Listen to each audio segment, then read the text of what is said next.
जी दवाई में एक तो हम चलतानी राजा जी दवाई में चूमा मांगेला टेकटरवा वाला गेहूं के कटाई में चूमा मांगेला टेकटरवा वाला गेहूं के कटाई में।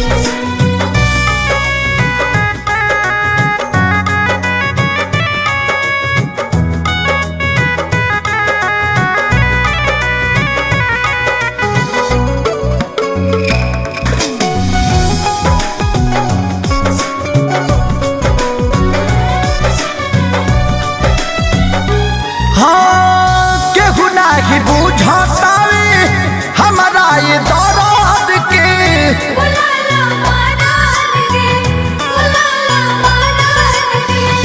तरी में के बोझा हमारा अखिया के सोझा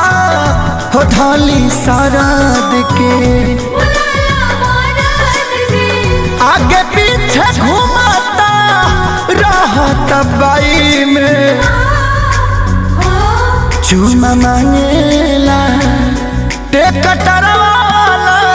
गेहूं के कटाई में चूमा मांगेला टेकटरवा वाला गेहूं के कटाई में।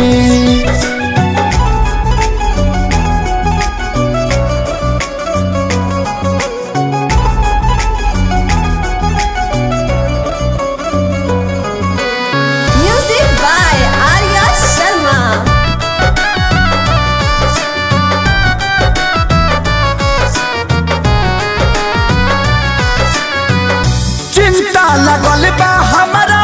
खेत खरी हलिया के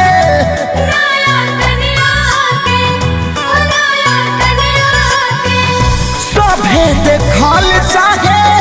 चहली जवनिया के पवन खेसारी को है दे दो तराई में चूमा मांगेला टेकटरवा वाला गेहूं के कटाई में चूमा मांगेला टेकटरवा वाला गेहूं के